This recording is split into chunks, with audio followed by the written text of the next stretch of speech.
Hi, everyone. Thanks for joining. My name is Gilly Lore. I'm a caver currently residing in the Pacific Northwest. And I'm going to tell you about an expedition that I joined to Krubera Voronia Cave in Abkhazia that was organized by the Ukrainian Speleological Society. So, as many of you know, Krubera was for quite a while the deepest cave in the world, just over 2 kilometers deep. And it's in the Republic of Abkhazia, which is this disputed region. It's a breakaway republic from the country of Georgia, bordered also by the Black Sea and Russia on the other sides. So if I zoom into this red star here, this delineates the location of the Arabica Massif in the Western Caucasus Mountain, which is the location of Krubera Voronia Cave. And the reason there's two names is Voronia actually is named after the blackbirds that are found in the entrance and around the entrance. And this photo on the left here is a baby bird that we actually saw when we were climbing out of the cave on this last trip. So here's a map of Krubera Cave. This is the cartography and exploration of this map are done by the Ukrainian Speleological Association, which is the group I joined, and they've been exploring Krubera for roughly the past 80 years. Since the 1980s, excuse me. And if I zoom in here on the deepest point, the bit below 2 kilometers, this was a dive that was done in 2007 and again in 2012. And the dive was done to a depth of just about 50 meters deep at the bottom of this cave, and it was trending downward and had no sign of surfacing. So here's an article that you can find online by Alexander Klemchuk and Yuri Kaizen. Yuri is the current organizer of the expeditions led by the Ukrainian Speleological Association or Society. And what they did is they actually did do some dye tracing to see where the water from Krubera was going. And they had positive traces to a couple springs coming out of the Black Sea. And it also is believed that there's underwater springs within the Black Sea itself where the water surfaces. So that is to say that if you look at the bottom plot here, the profile plot, the bottom limit of exploration in Krubera isn't that much higher than sea level. It's a couple hundred meters, but not too much. And it's a downward trending water-filled tunnel that maybe resurges underwater in the Black Sea. There is a good chance it's all water-filled. So you're looking at what's becoming a technical dive at the bottom of this 2-kilometer deep alpine cave. So as a result of this and other factors, recent years, exploration has focused on, for one thing, other areas within Krubera itself, just exploring other leads and remapping, but also looking for higher entrances, so other caves that could connect into Krubera and add more height or more depth to the system in that way. So in particular, the 2017 objectives were just that, exploration of Krubera, and they were focusing on another cave called Bershiklaya, which I won't talk about much because my focus was on Krubera in 2017. But I will say it's about a 500-meter deep cave with a dig at the bottom that's trending maybe towards Krubera. By the end of 2017, it looked like maybe that was less likely, but that was also a big focus for this particular expedition of roughly 30 people over a month in the Krubera area. And as I mentioned before, it's led or organized by Yuri Kaizen. He's in the photo on the left here. And on the right is Fagan Leonid, and he's a Russian-Israeli caver who has been coming to Krubera regularly for many years now. And he acted in a way as our translator in many instances, since the expedition was primarily Russians and Ukrainians who didn't speak too much English. But Fagan is both fluent in Russian and Hebrew, which I speak, and I was able to communicate with him that way, as well as also having pretty good English. So we had a lot of successful communications because of that. Okay, so I wanted to pause and answer a question that I get a lot, which is how did I even end up going to Abkhazia?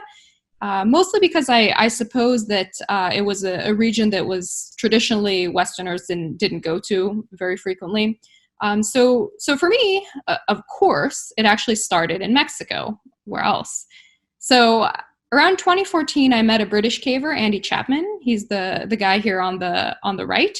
And he had gone to Abkhazia with the Ukrainians, and he started telling me about the logistics and what the expedition was like, and eventually told me that if I wanted, he would connect me with the organizers, and he did. And it took me about 2 years of kind of going back and forth and finding time before I actually went, which I did in 2017.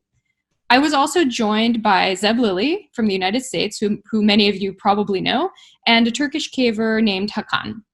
And we were the only 3 non-Ukrainian Russian expedition team members, also the 3 new people who had never been to Krubera before. And in this photo, the 3 of us were actually waiting to get on a rope course that Yuri had set up for us at base camp, just to make sure that we knew technical rope work and rebelays and things like that, and were proficient before sending us into the cave. Okay, so back to how do you get there? How to actually get to Abkhazia is probably the most complicated bit of this whole story. And the reason is Abkhazia is a disputed territory. It's recognized as a country by only a handful of countries in the world, Russia being one of them. And actually the Russian-Abkhazi border has a lot of, sees a lot of Russians coming in and out of it because they go to Abkhazia as a tourist destination, basically, and support the economy actually in that way. So while you can cross into Abkhazia from the Georgian border, that side often closes, has a bit of a crime in the surrounding area, and is actually quite far from the Gangra Mountains. So it's much quicker and safer to fly into Sochi, the Sochi Adler Airport, which is only a few kilometers away from the Russian-Abkhazi border. Now, the only trick to this is you need to then re-enter into Russia when you leave. You can't go out from the Georgia side because from the Georgians' perspective, you've entered into Georgia illegally. So the only way out is across the Russian border. And then you start to wonder, well, it's a disputed territory. Will they actually let me back in? And you have thoughts like this. Plus, if you, for instance, United States citizens who need a Russian border, it's slightly more non-trivial to obtain a multi-entry Russian visa.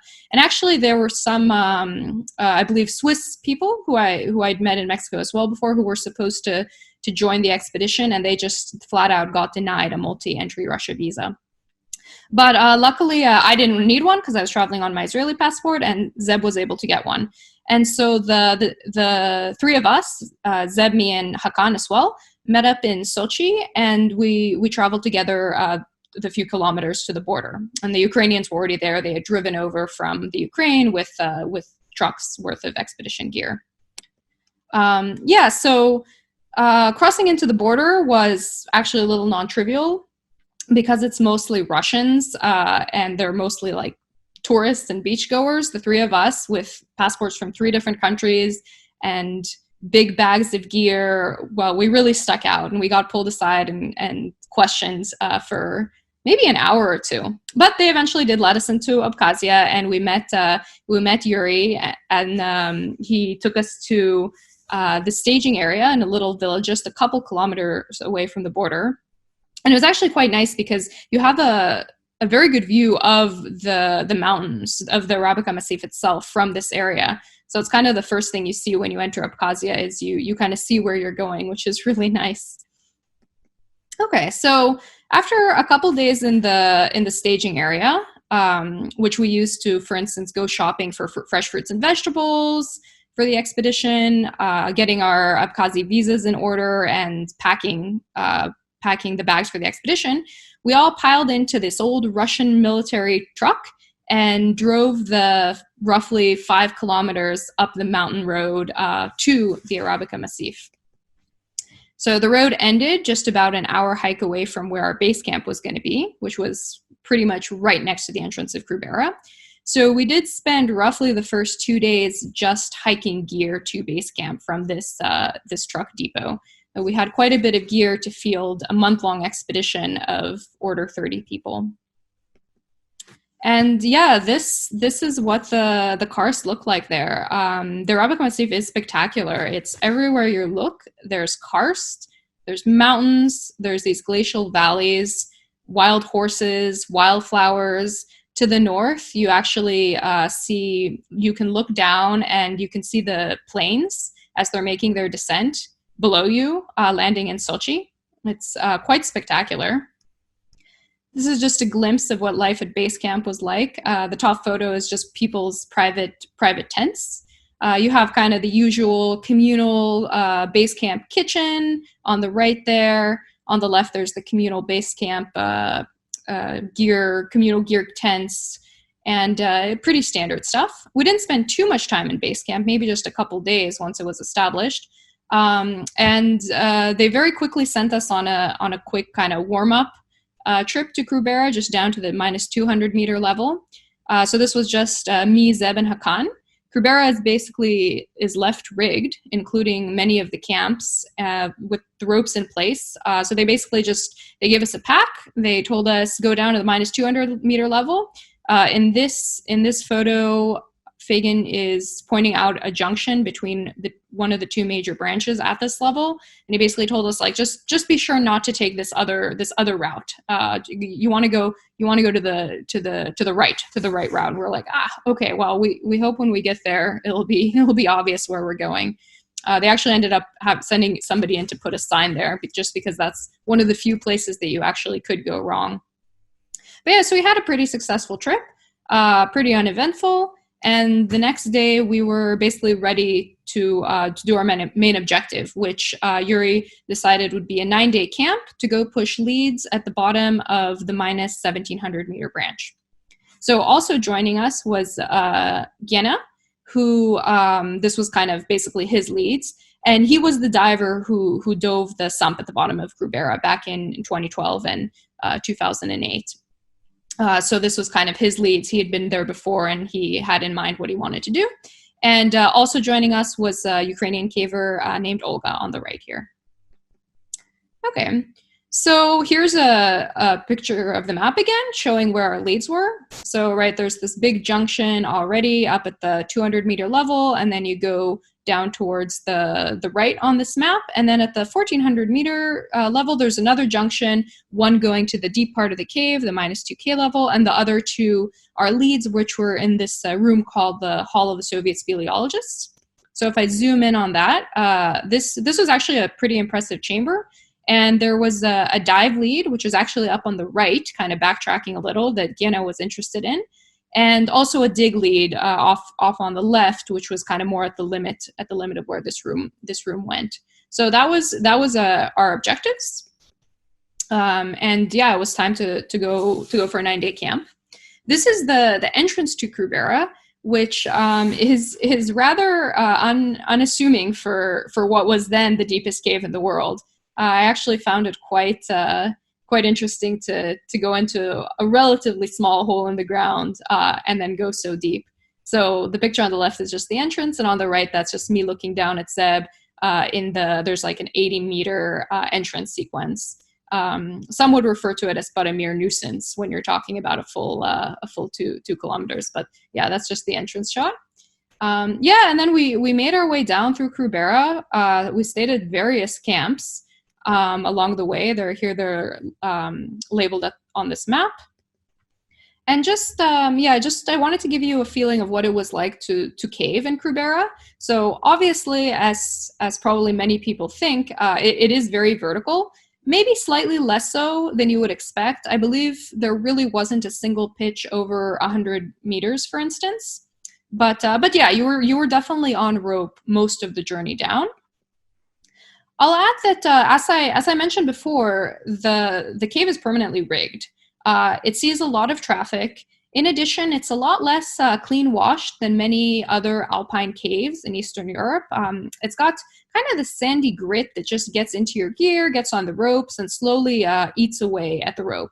So we actually ended up doing a lot of rope repair, both just tying knots and just changing out ropes, just because a lot of the ropes were quite worn. The rigging itself was very, very good. It was all rebelayed very nicely, but just all the ropes were old.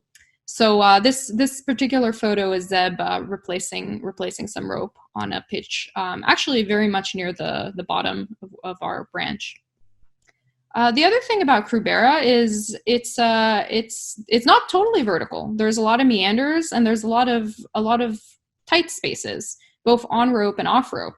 They're not too bad, but when you're hauling a lot of gear, which we were, they definitely slow you down. Another kind of different thing about Krubera is it's an alpine cave, temperature just above freezing, but it's actually also quite wet. It's got a lot of the snow melt water. It's very cold, and you basically get completely soaked every day. So I actually ended up buying a whitewater kind of paddling dry suit for Krubera, just because it was so cold. And the other thing that we did because it was so cold, so each of these camps, here they are again on the map, were actually in tents. Most of them were silk tents. There was one here on the bottom right. You can see me at the minus 1400 meter camp in it was kind of space blanket material. But yeah, these tents really kept us warm. And what they did is they had these like white gas stoves, and every night they would just let them run. They brought in a fuel. They would have 2 of them in each tent, and they would let them run, and it would heat up the tent, and everyone would just spend a couple hours drying out, basically. And for me, this was my first night in Krubera, like arriving at the 700 meter camp and kind of being cold and wet, not really knowing that this was their technique here. I was kind of expecting kind of a cold night. I was like, wow, it's going to be kind of miserable to have to dry out now. And then I entered this tent, and it was just hit by like a wave of like warmth. It was amazing. It was very luxurious. On top of that, like the food that we had at Cave Camp was amazing. So down on the left, this is Gienna is actually chopping up cabbage for this cabbage and mayonnaise salad that he would make. We would also do things like we would fry up carrots and onions and add meats and grains to them. We would have chocolate. We would have lemon and vodka for dinner every night. So yeah, it was actually really, really nice. So the first 3 days of this camp, we hauled gear, basically moving our way slowly from one camp to the next. We had 3 bags per person. They were relatively small bags so that they could fit through the meander, but nevertheless, there were 3 of them. And we typically found that if we dangled 2 below and had one on our back for the rope work, it was actually very manageable. We'd have to take them off and pass them when we got through the meanders. But that's what we did. We had basically we each had a personal bag with a sleeping bag, synthetic kind of sub-zero sleeping bag. This is the one thing that wasn't stashed in the camps and left there every year. There was basically a bag of food to sustain kind of 5 people for 9 days. So each of us had a bag of food, and then each of us had a bag of group gear. So the diving gear, the digging gear, things like that. Okay, but eventually on the 3rd day, we arrived at the Hall of the Soviet Speleologist at minus 1700 meters. This photo is Zeb descending into this big chamber, which is pretty impressive. Once we got there, the first thing we did is we actually reestablished camp. This is one of the few camps that is not just left established because this chamber floods. So when we arrived, Yenna pulled a stash of camp gear, and we had to engineer a camping spot in this lovely chamber, and we put up a tent.